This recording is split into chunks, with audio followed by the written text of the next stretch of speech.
तो MP board के class 12 के विद्यार्थियों, प्री बोर्ड का विषय हिंदी के पेपर के लेकर आपको देखिए बिल्कुल भी चिंता नहीं करनी है। मैं आपको एक बेहतरीन सा प्रश्न पत्र सोल्व कराने जा रही हूँ सॉल्यूशन के साथ में। काफ़ी इम्पोर्टेंट प्रश्न आपको इस प्रश्न पत्र में देखने को मिलेंगे और इस प्रश्न पत्र के द्वारा आप अच्छे नंबर कवर कर सकते हैं।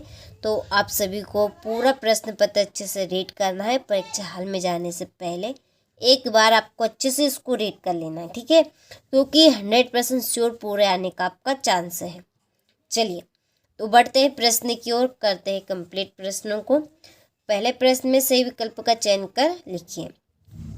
इसका आपका पहला क्वेश्चन है कि दिन जल्दी जल्दी ढलता है गीत बचपन के किस काव्य संग्रह से लिया गया है? तो ये आपका निशा निमंत्रण से। दूसरा है किस रस को रसराज कहा जाता है? तो इसका आंसर आपका श्रृंगार। तीसरे जिठोत का अर्थ है, तो इसका अर्थ आपका रहेगा जेठ का पुत्र।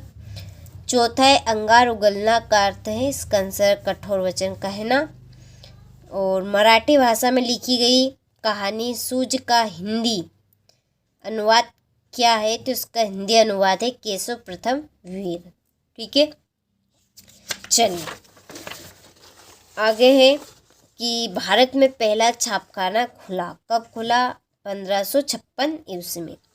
तो देखिए आपके ये सही विकल्प हो गए हैं। स्क्रीनशॉट आपने ले लिया होगा। तो ये प्रश्न पत्र आपका हिंदी मीडियम और इंग्लिश मीडियम दोनों के लिए है इम्पोर्टेंट। मेन उद्देश्य हमारा वार्षिक परीक्षा को लेकर है। आपको इसके लिए हम 6 मॉडल पेपर दे रहे हैं, साथ में उनका सॉल्यूशन भी आपको देंगे। एप्लीकेशन के ऊपर हमने अपलोड कर दिए। यदि आप लेना चाहते हैं तो डिस्क्रिप्शन में हमने नंबर दे रखे हैं, आप उनसे कॉल कर सकते हैं और पूरी जानकारी ले सकते हैं कहाँ पर कैसे आपको मॉडल पेपर मिलेंगे, सॉल्यूशन आपको कहाँ पर मिलेगा।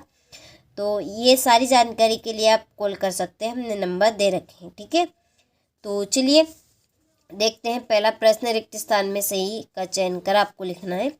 कविता के पंख लगा उड़ने के माने डेडेस क्या जाने? तो इसका आंसर आपका रहेगा चिड़िया। दूसरा है भक्ति काल को हिंदी पद्य साहित्य का डेडेस माना जाता है, क्या माना जाता है? स्वर्ण युग।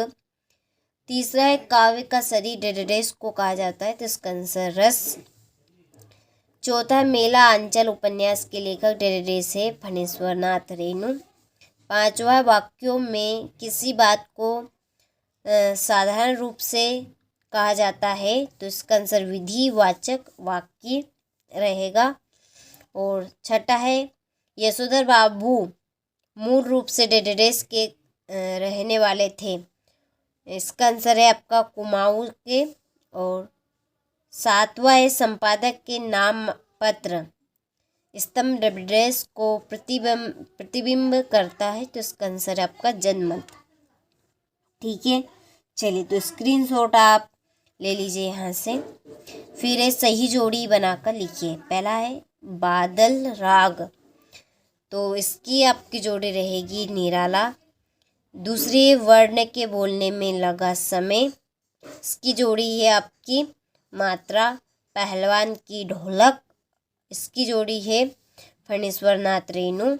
प्रश्नवाचक निपात शब्द क्या और कब रहेंगे? अतीत के दबे पाँव, ओम धानवी और प्ले विद द वर्ड, इसकी जोड़ी है WH और डेन।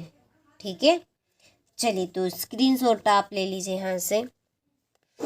इसके बाद में एक वाक्य में उत्तर रहेंगे कि विप्लव का वीर किसे कहा गया है? बादल को। जहाँ उपमेय को उपमान से श्रेष्ठ बताया जाए वहाँ कौन सा अलंकार होता है? व्यतिरेक। तीसरा हिंदी गद्य का जनक किसे माना जाता है? भारतेंदु हरिश्चंद्र को। इसके बाद में है आपका चौथा भारत का संविधान निर्माता किसे कहा जाता है? डॉक्टर भीमराव अंबेडकर को। पांचवें पुनरुक्त शब्द युग्म के 2 उदाहरण आपको देने हैं, तो इसका आंसर है पहले का आपका डाल और दूसरा है पात्र पात। फिर इसके बाद में मोहनजोदड़ो नगर कितने हजार साल पुराना है? तो ये आपका 5000 साल है। कौन सा स्तंभ जनमत को प्रतिबिंब करता है? तो चौथा। ठीक है, चलिए तो यहाँ से आप स्क्रीनशॉट ले लीजिए अच्छे से। इसके बाद में आपका सत्य। तो पहला जो है वो है कविता सृजन के लिए शब्द रूपी बीज को कल्पना की खाद की आवश्यकता नहीं होती है, तो ये आपका असत्य है। दूसरा, अखिया हरि दर्शन की प्यासी में वियोग श्रृंगार रस है, तो ये आपका सत्य है। तीसरा, क्रंदन का अर्थ प्रसन्न होना है, तो ये आपका असत्य। चौथा है गुरुत्वाकर्षण तकनीकी शब्द है, तो ये आपका सत्य है। पांचवा, कविताओं के साथ खेलते हुए लेखक आनंद को दो बड़ी शक्तियाँ प्राप्त हुई, तो ये आपका सत्य है। और सातवां आपका असत्य रहेगा। ठीक है, चलिए इसके बाद में छठा प्रश्न, ये आपका 2 नंबर का रहेगा कि प्रगतिवाद के 2 कवियों के नाम आपको देने हैं और प्रत्येक की एक रचना बतानी है। स्नेह सुरा से क्या सही है? प्रसाद गुण संपन्न कविताओं की 2 प्रमुख विशेषता आपको लिखनी है। विरोधाभास अलंकार की परिभाषा देनी है। निबंध को कसौटी क्यों कहा है? गद्य की आपको बताना है। लागन न चुकाने पर जमींदार ने भक्तिन को क्या सजा दी थी? ठीक है, लोकोक्ति और मुहावरे में आपको अंतर बताने हैं। चलिए इसके बाद में है राष्ट्रीय भाषा की 2 प्रमुख विशेषता। सिल्वर वेंडिंग का आयोजन क्यों हुआ था? एक अच्छे लेखन के लिए ध्यान देने योग्य 2 बातें आपको देनी है। तो ये आपके 2 नंबर के प्रश्न खत्म हो गए। इसके बाद में 3 नंबर वाले प्रश्न हैं। ठीक है, तो स्क्रीनशॉट आप ले लीजिए और परीक्षा हाल में आपको जाने से पहले अच्छे से आपको इनको कंप्लीट कर ज़रूर जाना है, क्योंकि 100% श्योर पूरे प्रश्न आने के आपके चांस है। तो आपको देखिए एक बार इनको ज़रूर रीड कर लेना है, बाद में आपको पछताना ना पड़े। ठीक है, परीक्षा देकर, इसलिए आप पहले एक बार कंप्लीट कर चले जाइए, क्योंकि काफ़ी इंपॉर्टेंट है प्रश्न और 100% श्योर पूरे आएंगे। ठीक है, 22वें प्रश्न में आपको एक आवेदन देना है बुक बैंक से पुस्तकें प्राप्ति लेने हेतु। 23वें प्रश्न में आपको एक निबंध कंप्लीट करना है रूपरेखा सहित। चलिए, तो आपने सभी प्रश्नों का अच्छे से स्क्रीनशॉट ले लिया होगा, तो आपको अच्छे से इसको कंप्लीट कर जरूर जाना है। चलिए, तो मिलते हैं आपसे अगले वीडियो में।